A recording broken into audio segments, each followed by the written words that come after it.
От най-големите ми мечти в живота, най-накрая да имам пряк разговор с Божинката. Даже в Big Brother ми викаха: Божи го, едно е да си тъп, друго е да изглеждаш тъп. С цялото ми уважение към underground, нали? Аз съм в бизнеса от 99-та година с първия продукт телевизионен Космодиск. Значи ти седиш до истинска легенда в такъв случай. Аз мятам, че аз съм също един от топ инфлуенсърите в България. Така. Няма човек, който не ми гледа кулинарните клипчета, не е виждал серията Зелени тигани. Викаме, сега влизам с две телчета тук и с една метална виличка и гледай какво му правя на тия шницели в този тиган. Постоянно се срещам с хора, които ми изцепват изречението: аз сега се опитвам да развивам някакви канали. Не, брат или сестро. Всъщност относно ни изпратиха да отидем да обиколим едни от най-интересните фуд места. Говорим за Ню Йорк, за Мексико Сити, за Банкок, което ще е вътре в самата книга. Един продукт ще ти споменат, не знам дали ти знаеш, Nutribullet.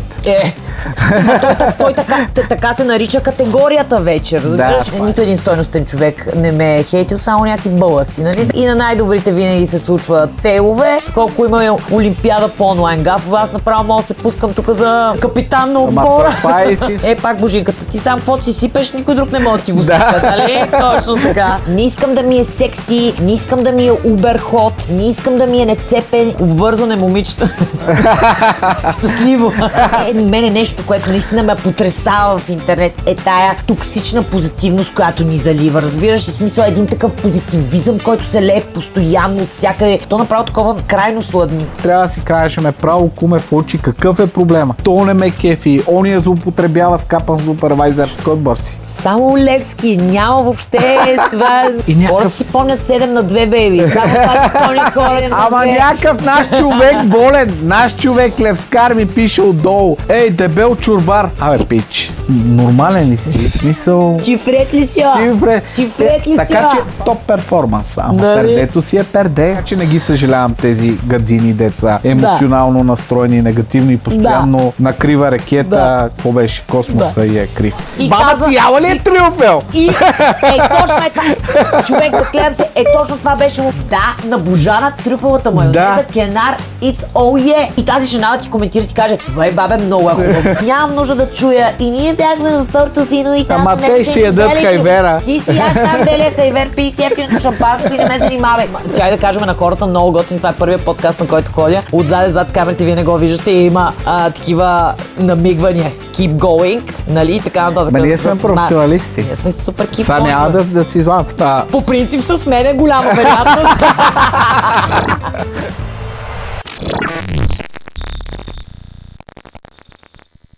Здравейте! Здравейте! Искам да представя следващия ни гост. Вие познавате. Надявам се, че нямам нужда от представяне вече на този момент. Представяне, да. Но все пак, Божана, добре дошла. Благодаря много. Идеята беше моят партньор също да участва, Божинов, но за съжаление е болен. Една от най-големите ми мечти в живота, най-накрая да имам пряк разговор с Божинката и нещо пак И той сподели същото, Аз искам да ти кажа, че съм такъв голям фен, нали? Даже в Big Brother ми викаха: Божи го. Нали? Да, както да няма значение, така че да. Great minds think alike. Да, ще го направим. Не, по-скоро искам да организираш да готвим с Божинката. Добре, имате го от мене, ето, казано. Сделка. Си допаднете много. В смисъл, откровенни, готини, открити хора, такива, каквито в момента тук гледам, има нещо, викам... Не, супер сте. Ето, аз съм и батко и на двамата и ви казвам, че рядко са те такива открити, честни хора в днешното съвреме и в днешния онлайн свят. По-скоро това, което мисля, че се случва в конкретната тема, е, че в днешно време, благодарение на социалните мрежи, все повече се нормализира в общество като българското да бъдеш открит, да бъдеш директен и да казваш това, което мислиш. Защото в глобален мащаб това не е рядкост. Просто тук на нашия български лакмус почва да си малко по-открит и да заявяваш малко по-директно това, което мислиш и да не е облечено в някакви кой знае колко високопарни думи. Е малко по-рядко. Но мисля, че благодарение на социалните мрежи, на всъщност на тая смяна на поколенията, това все повече го забелязвам, че се нормализира и аз съм изключително голям фен на това да влизаш в една стая и хората да могат да отсяват искам да ти кажа нещо лично или искам да ти кажа градивна критика, защото това са две съвсем различни неща. И когато нямаш нищо конкретно, с което искаш да обидиш някой или да нараниш, а просто да изразиш даденото твое лично мнение и то най-вече, когато не си съгласен с нещо, мисля, че е най-доброто, което може да се случи в комуникацията между хората. И колкото повече се научим тук в България на тази способност, толкова мисля, че повече нещата ще почнат да се случват по-бързо и по-правилно. Да, то трябва да ги цениме тези хора и да ги отличаваме. Примерно аз, честно да ти кажа, може нали, да е странно са за по-младите хора. Аз нямах социални мрежи. Допреди няколко месеца, докато стартирахме тандемско. Бих искала да го кажа един ден, но за съжаление, моят живот е изцяло потопен в това и колкото и да има неща, с които не съм съгласна. Като се фанал на хорото, по-добре поне като го се гледаш отстрани да си доволен от това, което виждаш. Абсолютно. Трябва да има такива и като теб. В смисъл.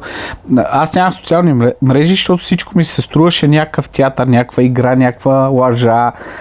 Нали, аз правих съпоставка това, което виждам нали, в онлайн пространство и това, което виждам на улицата, нали, няма някаква корелация, абсолютно никаква. Както си говорихме по телефона и ти разказах, че според мен лайт мотива тук едно е да си тъп, друго е да изглеждаш тъп. Абсолютно, да. Това е дълбока тема. Да, доста дълбока тема.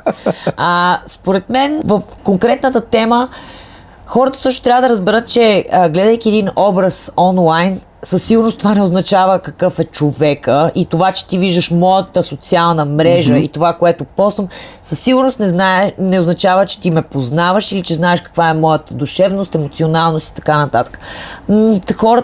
За повечето хора трябва да е пределно ясно, че в 2026 света, в който живеем, говорихме си сега и в колата, Instagram, TikTok и всички платформи са вече превърнати до голяма степен в един много високооборотен бизнес, в който, ако трябва да си говорим нещата пряко куме в очи, ако не си започнал да го правиш и ако не си в крак с случващото се, изоставаш и това повлиява на всичко, на целия начин, по който искаш да се развиваш. Смисъл тук вече не е ако искаш да го направиш, трябва.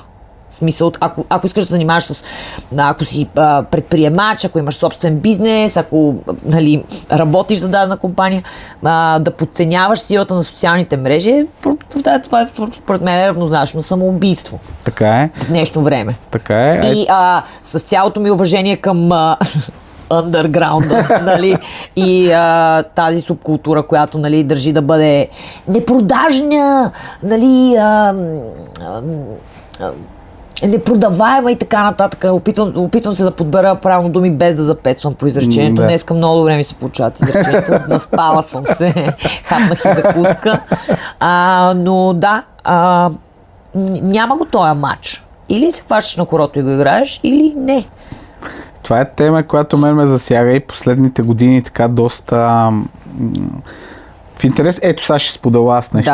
Да. За мен ти горе-долу ме познаваш, но до сега не съм казвал, нали, с какво занимавам, какви са ми... Идеи по-добре. Обвързане момичета. Щастливо. Така е, така е. Не беше предвидено да участвам в подкаст, не беше предвидено, нали, просто така се стекаха обстоятелствата. Аз съм в бизнеса от 99-та година с първия продукт телевизионен Космодиск. Ти всъщност си човека, който е създал. Аз всъщност много пъти съм се шегувала в мои клипове, че много че аз съм нещо стил модерния Хорст Фукс, нали? А ти реално аз седя до баща му, разбираш. Не само баща, но така ми се тече живота. Създателя. Да. Има огромен екип, имаше Студио Модерна България, огромни професионалисти. Да. Работил Космодиск, кой не е чувал? 17 години с тях, с част от тях, с по-голямата част работя все още в моята си компания вече. Което говори само по себе си. Да. Хубави спомени, получаваше ни се всичко, но тогава исках да засегна, нали, онлайна до каква степен в момента е обвързан с бизнеса, социалните мрежи.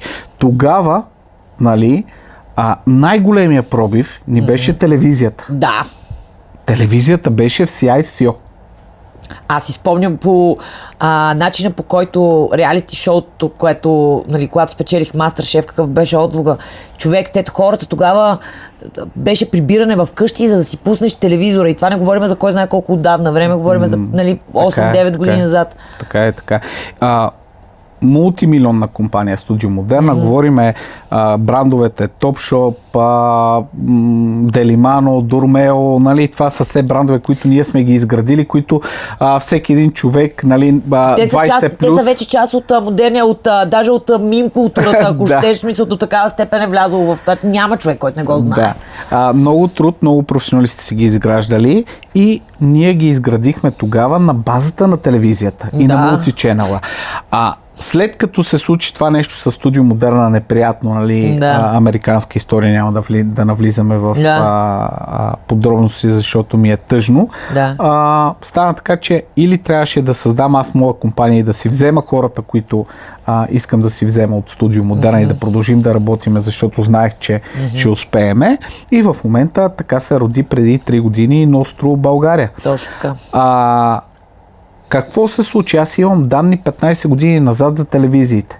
Рейтинги, какви бюджети, каква е гледаемостта, какво... Исках да пробвам с телевизията от началото, да видя дали е това, което е. И знаеш ли до какъв извод стигнах в момента? Online first, т.е. 90% от бюджета трябва да ни е насочен към онлайна, обаче телевизията не е това, което беше преди. Сега знаеш ли за какво служи? Защото в интернет Сулю и Пулю може да прави каквото си иска. Телевизията в момента е стампава пруво, че ти наистина си малко повече над обикновения човек, който се бута над... легитимирате, точно така. Ти казват хората, той е по телевизията. Абсолютно, и в онлайн аз му вярвам. Значи ти седиш до истинска легенда в такъв случай. Така. Съм ги уважала всичките. Не е случайно, когато... И то докато още бяха вървежни. Божана е първия инфлуенсър, който наистина сме избрали съвременен инфлуенсър.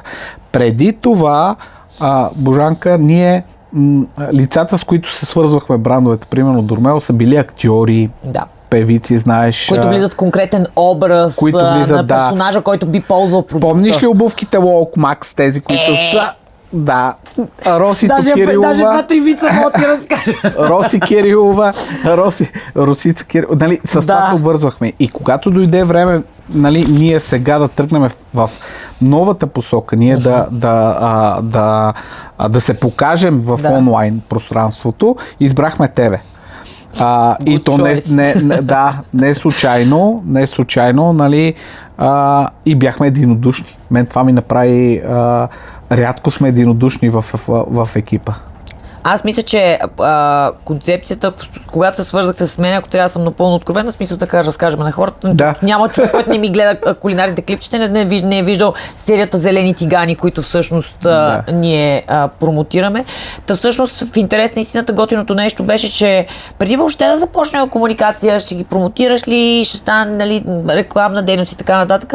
Това, което най-мене ми направи впечатление, че първо вие ми дадохте достатъчно време аз да ги изпробвам сама за себе си, да се уверя в, нали, в смисъл това ме кеф или мен, дали това би бил моят тиган, нали, ако и нас ни направи впечатление това, че Божана първо каза, пичове, трябва да ги харесам аз, трябва да ги сцепа от ползване, за да видя какво ще се случи. И ние така, нали, защото обикновено с хората, които говорихме преди това, колко пари, какво, защо, трето, пето, Божана беше първата, която каже, трябва да ги ползвам, пратете ми едни, ще ги сцепа и ще ви кажа какво се случва. Аз буквално влязах, взех го то пакет, викаме, сега влизам с 2 телчета тук и с една метална виличка и гледай какво му правя на тия шницели в този тиган. И истината беше, защото до голяма степен, понеже съм имала вече подобно партньорство, но тогава, понеже не знам дали вярваш в сферата на как да кажа, на езотеричното, но аз съм много голям фен на науката за human дизайна. Супер. И наскоро имах така много интересна разговор с човек, който много разбира по темата. Това всъщност е наука, която е измислена от маркетолози. Маркетолог, който всъщност се съчетава ученията за там чакри, таурите, асцендентите и какво ли не общо. И е направил един подбор на групите, в които хората как се разделят. Генератори, манифестиращи генератори, прожектори и така нататък. Чувал съм. Да, така. Long story short. Аз всъщност се оказа, че съм типа човек противно на очакванията, който всъщност аз не генерирам собствена енергия. Аз съм на тази земя, всъщност да амплифайвам, да отразявам енергията на другите хора. Заради това, примерно, като вляза в стая с кофти енергия, става много кофти. И като вляза на готино място, става много готино. Разбираш ли? Да. И заради това по-скоро хората усещат, че аз имам много висока енергия, защото това по-скоро е базирано на това те как се чувстват в дадения момент. Нали, сега, Звучи логично. много ме кефи как от маркетинг влизаме в human design. Да, всъщност това е тема за цигани. I love it. Нали? Но как си дета, накратко, всъщност най-основното послание, което си откраднах от там, беше, че всъщност аз трябва за успешните проекти в живота ми, особено всичките важни решения, е добре да изчакам да ме поканят. Тоест, трябва да изчакам, както ти ми извънна, ти ме покани, аз те канцелирах 2 пъти, дойдох Чорлава, тук с една вързана коса, беше, мами си чест, точно си Видяхме се. Да, даже направо той седи и аз му викам, този човек, какво ли първо впечатление му направих? Няма проблеми, се тая, както и да е. Получавайки тая покана, някакси, да знам, заряда на целия проект стана много приятелски от самото начало и нямаше точно както ти казваш, тази обвързаност. Ти какви пари ще вземеш, за да направя аз нещо с тебе си. И до голяма степен това е, може би, едно от намиганията за към всички хора, които се опитват да започнат да се занимават с подобно нещо, защото постоянно се срещам с хора, които ми изцепват изречението. Аз се опитвам да развивам някакви канали. Не, брат или сестро. Ти какво всъщност развиваш ти в себе си, за да може всъщност канала да се закачи покрай това, кой си ти. Много според мен е погрешно, нали, подхода на хората, които тръгват да развиват канал. Защото този канал няма да се случи и на 5%, ако ти си никой. Абсолютно. Ако зад него няма личност. Хората, в смисъл, аз вярвам до голяма степен, че успешните инфлуенсъри, като бидейки един, мен много дълго време ми беше такова кринджаво макс, нали, да го използвам този епитет за себе си, но всъщност на днешна база, кой април сме днес, аз мятам, че аз всъщност един от топ инфлуенсърите в България. Така е факт. Но аз вярвам, че това всъщност е причина да се случи, просто защото аз зад себе си има персоналитето, което да бъде облечено в подкрепа на даден продукт. Аз не тръгвам с промотирането на продукта, аз промотирам преди себе си. То не трябва, те хората вече имам чувството, че пренаситено е всичко и усещат фалша. Да. Усещат фалша. Значи, ако целта ни е да покажем нещо истинско, ето казвам ти. По принцип, тиганите на нас не са ни основен генератор на средства. Това е нещо, как да ти кажа... Сайт хъсъл. Това е лично. Това е лично. Да. Нашия маркетинг директор, с който работя 15 години, плюс младо момче, нали, супер интелигентен. Да. Ами той си вложи сърцето и душата да изгради всяко едно деталче на тези тигани с италианската фабрика, комуникацията някакъв ужас, нали? Ние загубихме не сме загубили, инвестирахме 1 година време за една серия тигани. Хората отиват в Китай и казват, това ми харесва, дай ми 5 контейнера.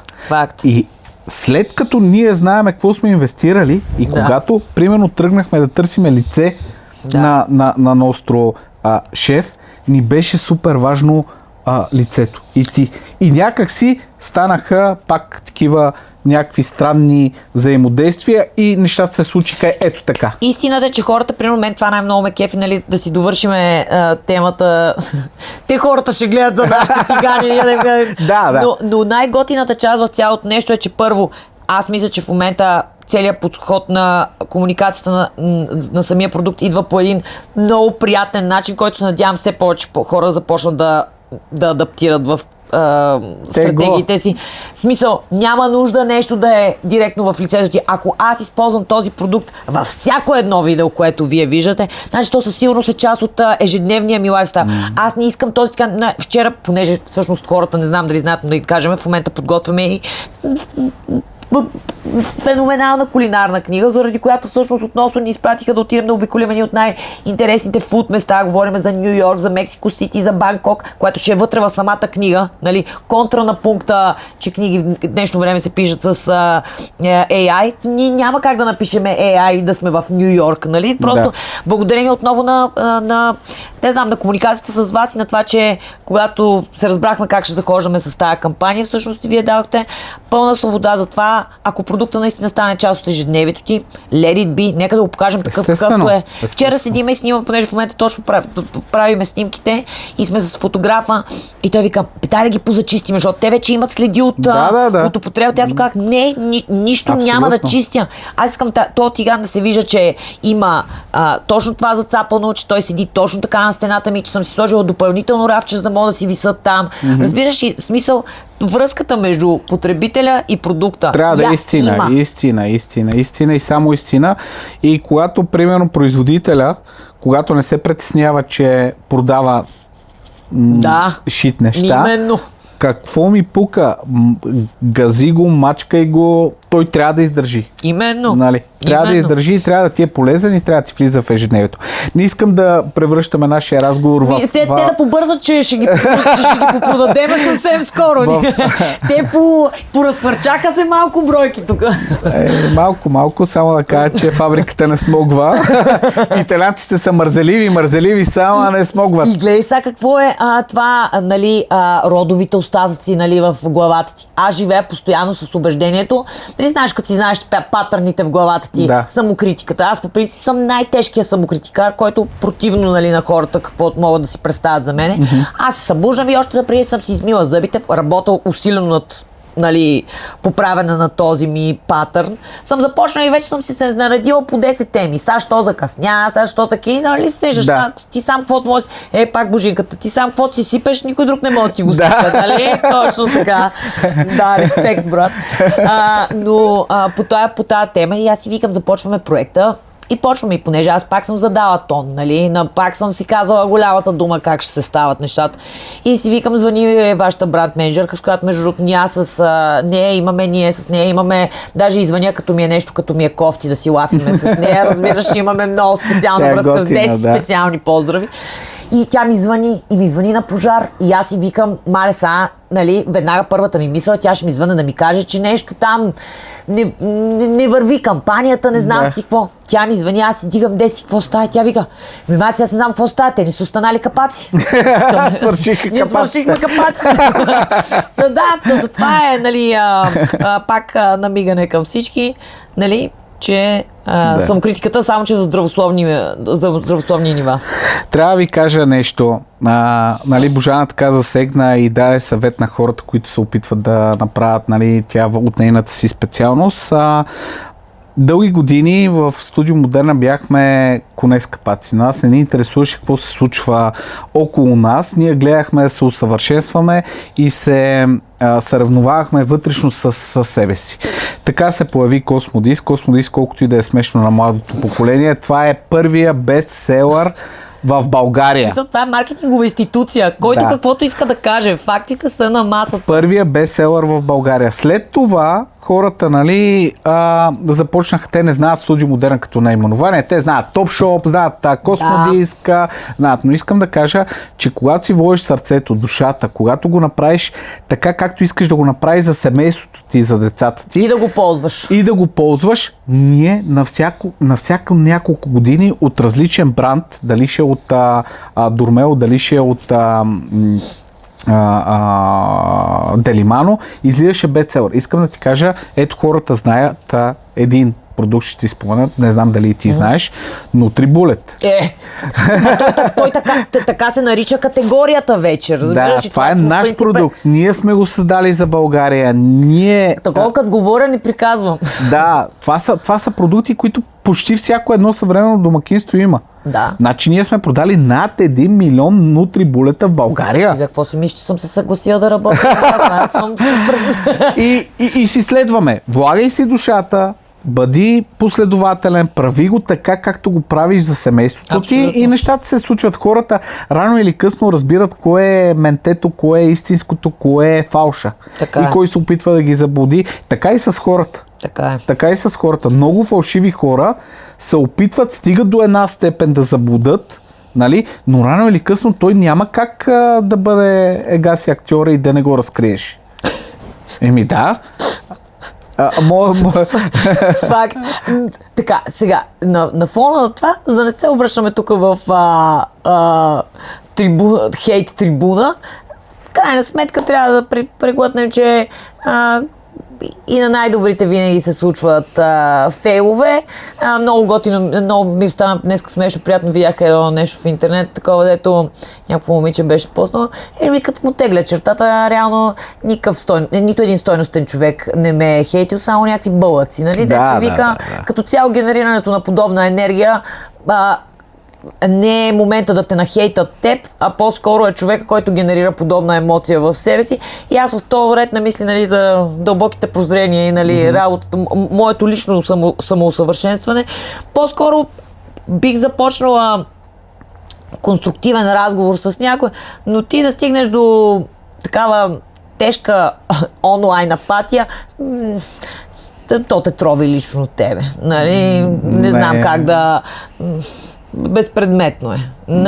Пропускам с лек ръка. Даже по-скоро на мен ми е забавно, защото тук няма да седиме да се биеме в гърдите колко сме велики, колко сме топ напред с материала. Всеки си има гафове, топ изцепки и така нататък. Аз мисля, че тук направо даже мога да...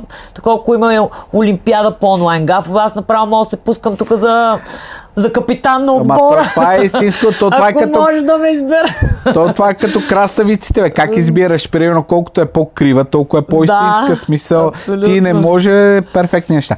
Добре, какво мислиш? Много ми е интересно за откровен човек, който така е в това съвремене, защото инфлуенсърите, това казват, нали, Давай да почвам още по-интересно да става. Тази тема наистина факт е в момента, видяхме го и на последните избори, тези, които заложиха на онлайн агитацията, на онлайн, как да кажа, представянето си, някак си вече са, това дава резултат. Ама аз по-скоро не знам защо все още има хора, които са очудени или изненадани от подобни факти. В смисъл, самия момент, че ако щеш, дори първото избиране на Тръмп, нали, преди колко години беше изцяло базирано на онлайн кампания. Ето са си 10 на 15 години така, че това не е нищо ново, просто ние за пореден път тук в България показваме, че нещата тук в България се случват с едни вече съвсем спокойно, понеже аз съм човек, който почти всяка седмица, почти всеки уикенд е в самолета и съм някъде.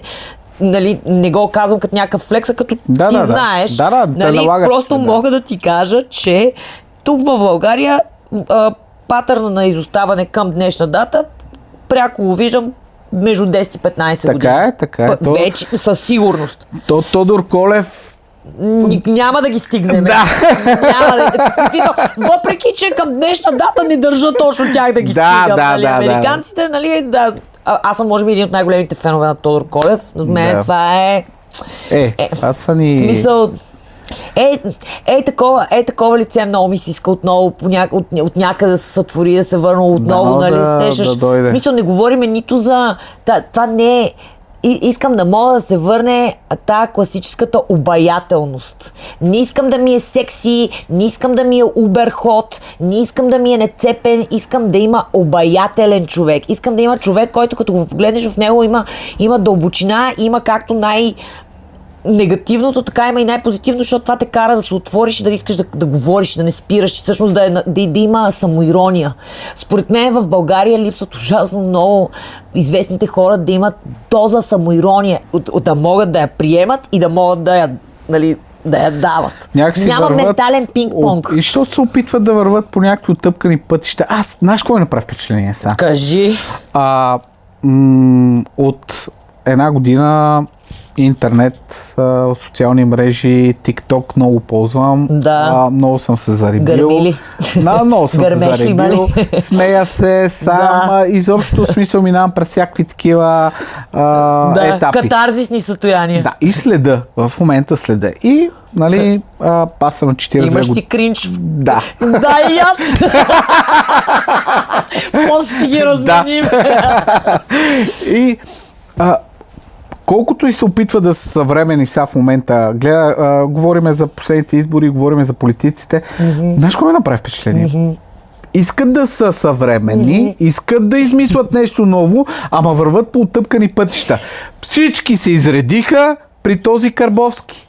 Все едно, в смисъл имат един... До година няма да има избори, ама вика за следващата ще покана да готвим заедно. Ама те са зле. Те щяха да постигнат много повече, ако бяха дошли при тебе и да проведат един откровен разговор. Слушам го този Карбовски. Някой ще да е доста интересно. Слушам го този Карбовски, той е сценарий. Бати пича. Да. Да, ясно.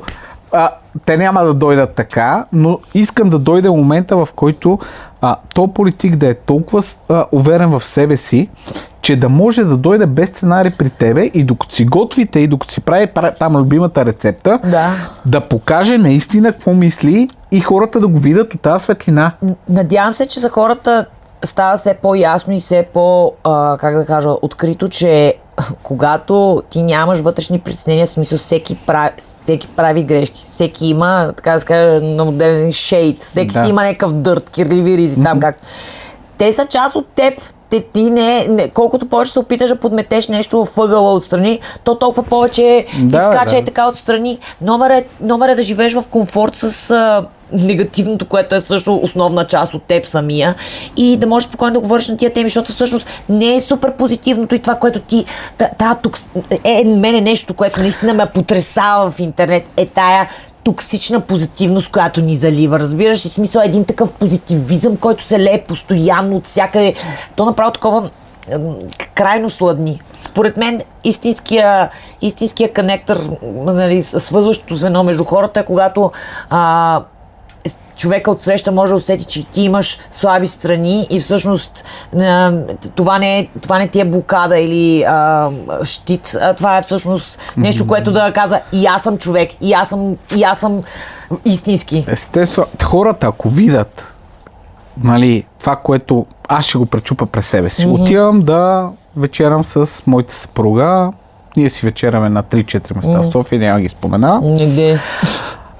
Едното е така популярно. Нали? Ние си вечераме заради готвачите. Ние сме си чревоугодници и обичаме вкусната храна. Знаеш ли, когато спреш и се огледаш къде се намираш, какви хора, ти знаеш какво виждаме? Знаеш какво виждаме? Примерно виждаме ги тези, които са в интернет, където им му вижда сторито къде е, какво яде, нали? И знаеш ли как изглежда отстрани? 3 момичета, които чакат нещо като чакали някой да заговори.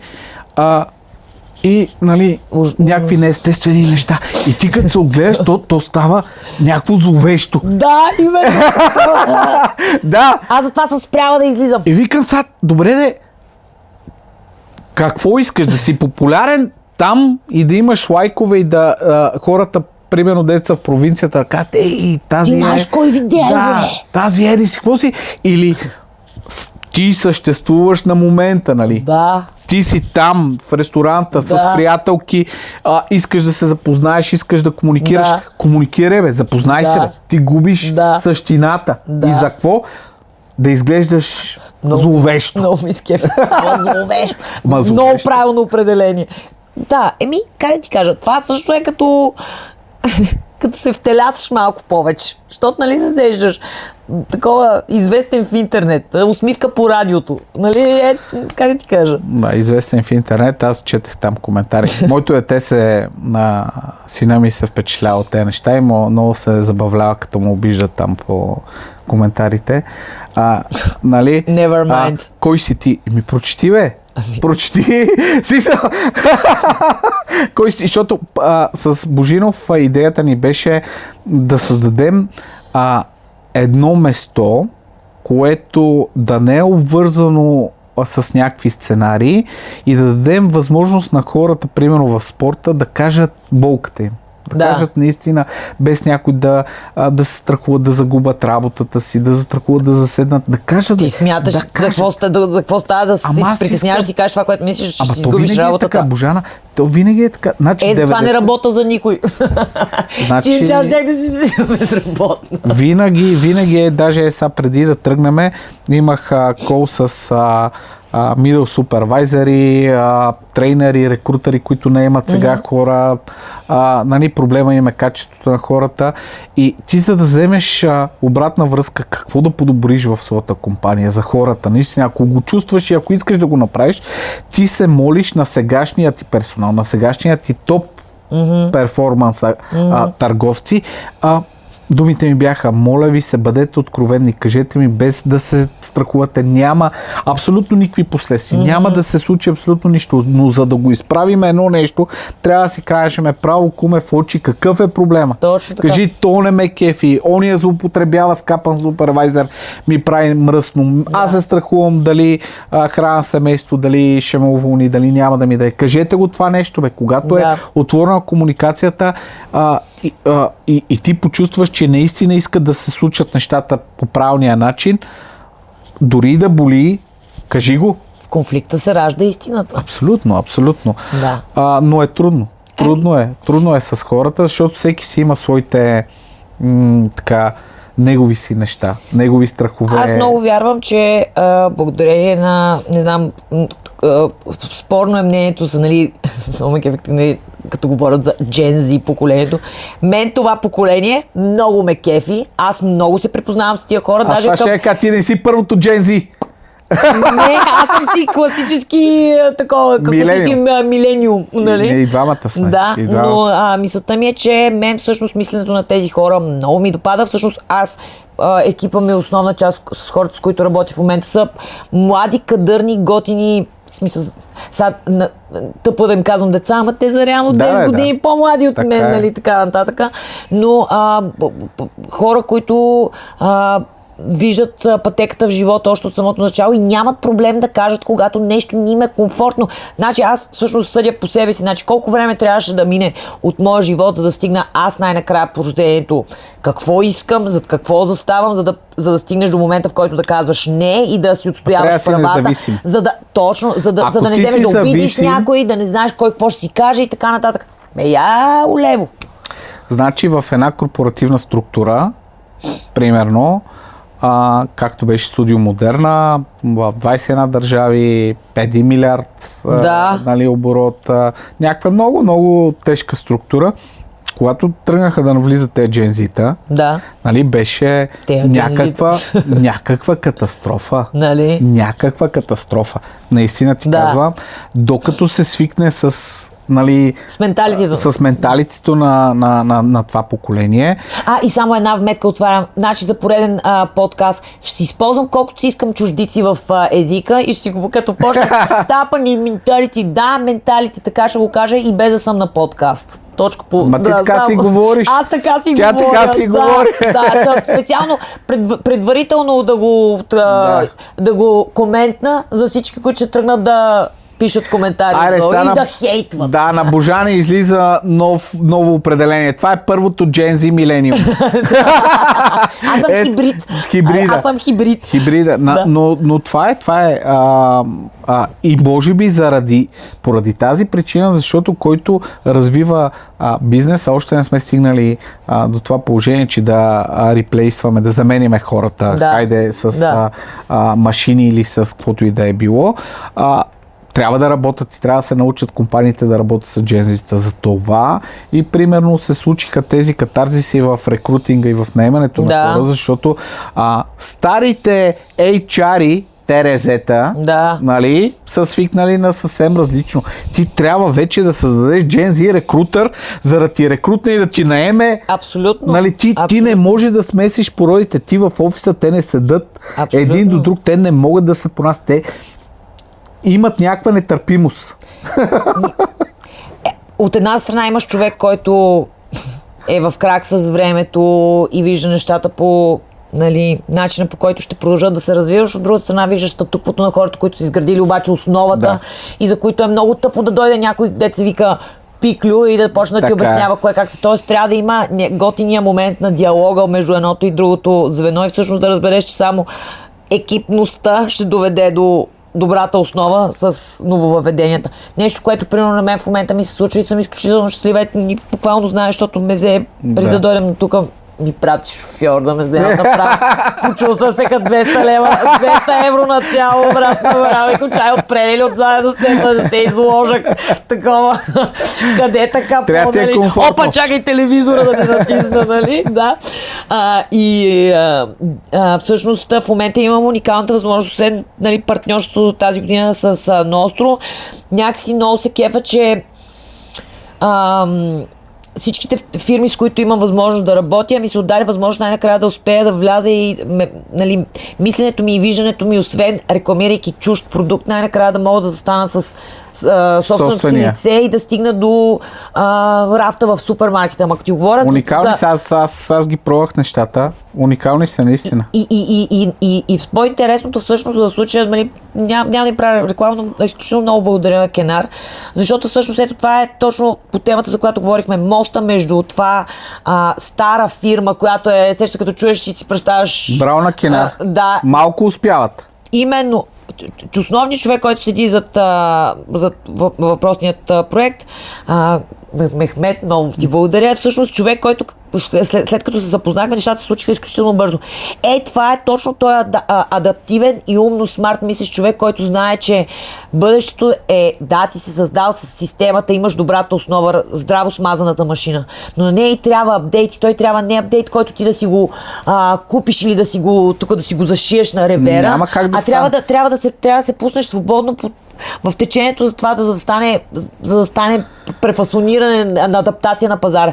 Факт е, че само в процеса, докато за тези, които не знаят, това всъщност създадохме серия от 3 продукта, първите 3 SKU-та, които влизат, които допълнително ще се доразвиват, като първия продукт е трюфова майонеза, имаме абсолютно синтезиран бургер сос, който всъщност е решението за всеки, който просто вече ще се прибира и нещо бързо от топлата витрина, И ти си ги правила. Да, говориме за абсолютно от до рецепта по рецепта и накрая интегрирахме хората, които се чудят как най-накрая да започнат да ядат въстъчното масло. Въстъчното масло, това е такъв мой как да кажа, продукт носталгичен от студентските ми години. Това ми беше буквално единството, което може да си позволя. Хляб, въстъчно масло и сладко, нали? Милениумите не знаят. За тези тъмни години бяха, както и да няма значение. То накратко, тогава по същия начин, както и при вас, имах възможност наистина не просто да отида, защото ми използват името и са ми дали някакви пари, да трябва да седя и да ми това е зле. Напротив, даже буквално днес имахме такъв разговор, в който ти спокойно може да отидеш и им кажеш, гайс, това и това не е окей. И отсреща не получаваш казваш как да решим това проблема. Това си говорихме в колата. За мен 42 годишен човек, Кенар, като име Кенара, го свързвам с салати и с джобовете им Кенар. Които и до ден днешен си ги спомням, човек. Това е институция и те заслужават наистина да останат в съвремието. И това е начина. Поздравление на екипа на Кенар. Аз с удоволствие ще си хапвам. Благодаря изключително много на абсолютно всички. И това всъщност е до ден днешен смисъл. Не знам на коя дата ще излезе този подкаст, но всъщност знаеш колко е приятно усещането, защото ние в момента предстои да излезе голяма рекламна кампания с клипове и така нататък. Но всъщност усещането да лансираме продукта и да успеем да бъдем лиснати в Kaufland, Фантастико, Мини Марбия. Говорим от всички основни... там е много трудно. Да, и това всъщност да се случи изцяло на мускула и на моментума, който се стартира от социалните ми мрежи. И всъщност искам да изкажа много огромно благодаря на абсолютно всички хора, които гледат това, което правя, които се ангажират да прочитат кепшените ми, които коментират, които лайкват, които споделят. И защо смисъл, надявам се, че всеки един, който гледа този подкаст, му е пределно ясно, че дори и на хейтерите, аз обръщам специално внимание. Всяко едно ваше съобщение е прочетено лично от мен, минало е през мен. В смисъл, всяка една ваша дума, коментар, препоръка и всяко едно нещо, което вие казвате за мен е лакмуса, който движи нещата. В смисъл, със сигурност без подкрепата на тия хора, Абсолютно. никога не бих искала да го забравя. Ама това е един от начините да се промени нещо, защото ето сега аз анализирам като човек, който има хеликоптер вил, овервил. Какво виждам? Виждам един човек, който се стреми да развива нещо, да прави в лицето на Божана. Виждам една компания, която произвежда храна. Независимо дали е салата или каквото и да е било. Ако не е Божана, нали, в случая да каже, аз искам да ям такава храна, аз искам да го направя по моя начин, с моята рецепта, с моите съставки, нали, това нещо, повярвайте ми, аз като бизнесмен всеки ще гледа производител да го направи по-евтино, по-достъпно, за да може за 20 стотинки да отидеш и да си го купиш. А вие в момента какво искаме всички? Не вие, ние да ядеме качествена храна. И това е един от начините, ето сега, един човек да накара една компания като Кенар да произведе качествена хубава храна. Качествена хубава храна, тук говорим за момента, в който, защото все пак, нали, като влезеш в бързо оборотните стоки, имаш един много ключов момент. Ти не искаш да си прекалено фенси, ти искаш да... Това беше основната цел. Аз не искам да стигам до някакъв елитарен ешелон, някакъв бъбъл в България, които са там 3000 човека, нали, се сещаш и big deal. Аз исках да стигнеш до селата и до паланките, да видиш човек умилително, да видиш баба, която си маже филия с трюфела майонеза. И баба ти яла ли е трюфел? Точно е това. Човек, заклевам се, точно това беше момента, като кажеш, а баба ти яла ли е трюфел? Да, на Божана трюфелата майонеза, Кенар, it's oh yeah, на мъжи нещо, oh yeah. И тази жена да ти коментира, ти каже, вай, бабе, много е хубаво. Това е реално лъждуша. Аз за хората, които са бъбъл от 3000 души, те нямам нужда да чуя. И ние бяхме в Портофино и там... Ама те си ядат хайвера. Ти си яш там белия хайвер, пий си ефтиното шампанско и не ме занимавай. Аз искам да стигна по-скоро до тези хора, които са стигнали статуквото и са казали, това го има в супермаркета. Да дадеш на хората преди всичко, искаме да дадем на хората да има разнообразие. Да видиш, че има малко по-извън от стандартното кетчуп и лютеница. Супер се получава. И съм много щастлива. Изобщо много добра година. Сега да мине и войната и всичко е топ, че олиото става много свършва тази война. Искам да сегнем две теми. Искам да чуя, нали, да ти изкарам малко така то ние много сме интересни, бе. Чак на мен ми е интересно си. Не знам, какво оператора. Добре ли е, става ли? Става ли? Метните, чай да кажем на хората, много готин. Това е първият подкаст, на който ходя, на който има такива зад камерите, вие не го виждате, и има такива намигвания. Keep going, нали, така нататък. Ние сме професионалисти. Ние сме супер keep going. Сега няма да си излагам. Виж сега. По принцип с мен е голяма вероятност. Но да, това ми е другата ми запазена марка. Ностро шеф. Да, тъй като, нали, мен ме вълнува изключително много спорта в България и какво се случва, нали, последно време с политическата установка, така че искам да засегна две неща. Футбола, ти, един страничен човек. Аз обожавам футбол. Добре. Какво мислиш? От кой отбор си? Само Левски. Няма въобще това такова... Знаеш ли какво се случи? Аз и Божинов правим един разговор. Ние се казахме, че сме буквално израснали през една ние сме израснали на Герена. Да. Ало. Били сме съседите един до друг. Да. Знаеш какво се случи? В смисъл, толкова са забудени хората. Колко са забудени и как не трябва да се опитваш и този твой подход, нали? Хубаво е повечето хора да те харесват, но не може всички да те харесват. Има хора, които са тотално неадекватни. Говориме с Божинов за преди дербито Левски ЦСКА. Аз опитвам да бъда релевантен. Моментно състояние, инфраструктури и някакви такива дълбоки неща. Хората си спомнят 7-2, бейби. Само това си спомнят хората. 7-2. Ама някакъв наш човек болен. Наш човек левскар ми пише отдолу. А те доста левскари ми писаха отдолу. Ей, дебел чурбар. Абе, пич. Къде? Нормален ли си? В смисъл... Чифрет ли си? Чифрет ли си? Така че това беше така едно отклонение за да ти кажа, че има неадекватни хора тотално. Имам чувство, че не съществуват по улиците някакви, какво им викат, Божинката вика, някакви тролове, някакви такива неща. Ботове, тролове и аз не ги знам какви същества са. Така, и понеже това влизаме в такава пак дефиниция на определение лепене на етикети, за мен, според мен, това са просто хора, които, за съжаление, са си изгубили възможността и са спряли много отдавна да мечтаят и не виждат живота построен от... Какво ги е пребило така? Какво ги е пребило? Борбата за оцеляване, за съжаление. Разбираш, защото ти когато...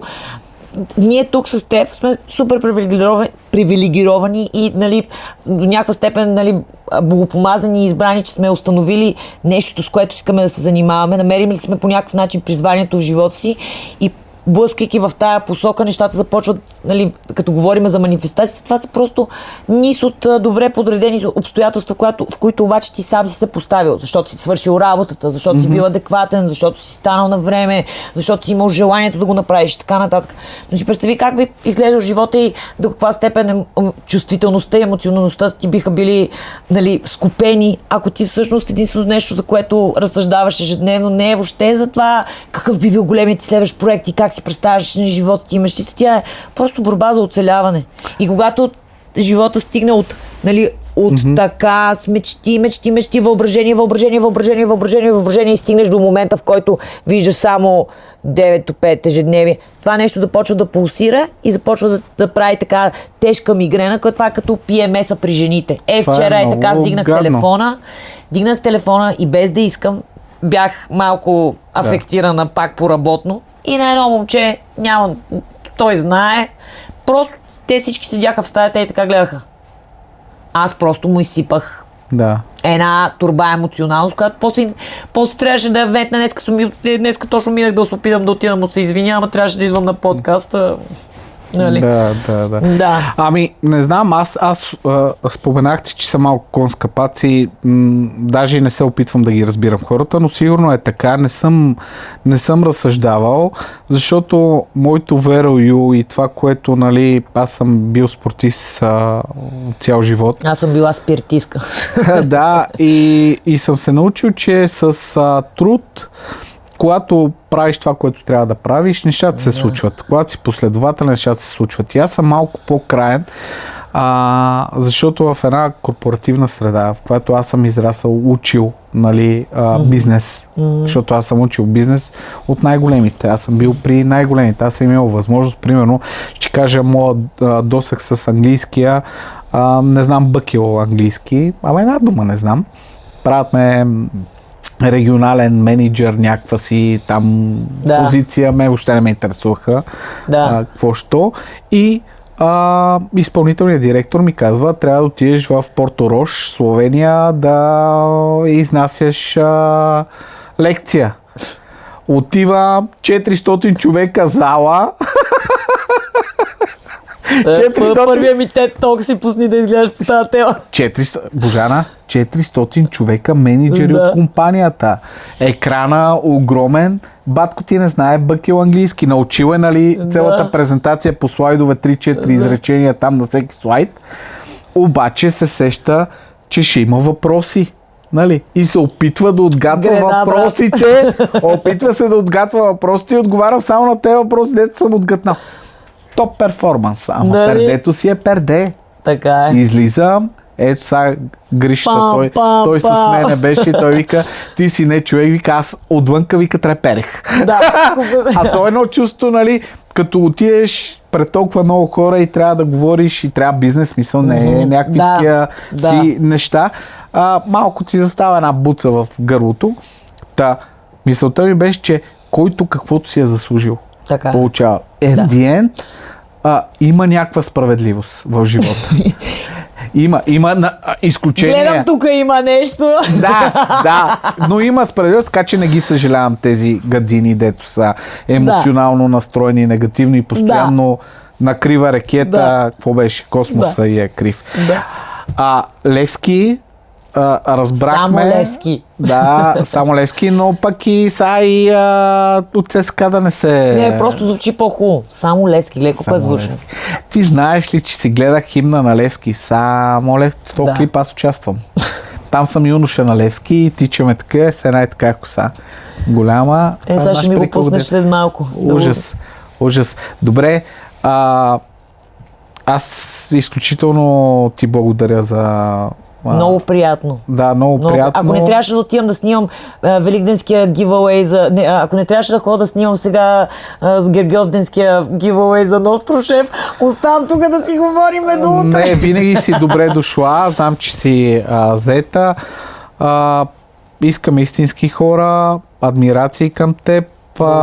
Ти привличаш енергията и ги привличаш вече тези хора, дето не са фалшиви, искат истински неща. Така че изключително много благодаря. Успех на новото правителство. Имаме много надежди да завършим с така нещо много важно. Да, ние си поговорихме с теб в колата. Поговорихме си, да, обнадеждени сме. Все едно сме на първи ред, пускат ЕСА новия дюн, нали? Да. Пуканките и седиш и гледаш и сме така, да, стискаме палци наистина. Ама наистина, защото наистина, както ти казах, готиното наистина в случая е, че наистина се видя, че хората наистина и в България можем да се обединим. Супер са, адмирации за всички хора, гордея се, сега даже такъв настръквам, но всичко зависи в момента от нас. Да. И всеки трябва да е в подкрепа на хората, които искат да поставят основите на едно добро бъдеще за България, защото наистина заслужаваме си да сме добре. Да. Не искаме да сме... Да, не много сме си готини. Малки сме готини, така че стискаме палци, успех на правителството и очаквайте Божана и Божи да ви изготвят нещо и да ги видиме за напред комуникацията, защото Божана е лицето на Нострошев, а Божинов ще е лицето на Ностро Соно. Това са бединг продуктите, италианските ни бединг продукти, които са произведени в България. Ние сме така. Да, Божи и... Божи. Да, Божи и Божи. Дай Божи. Дай Божи. Дай Божи. Добре, Божанка, благодаря ти много. Много ти благодаря. Чао. Чао.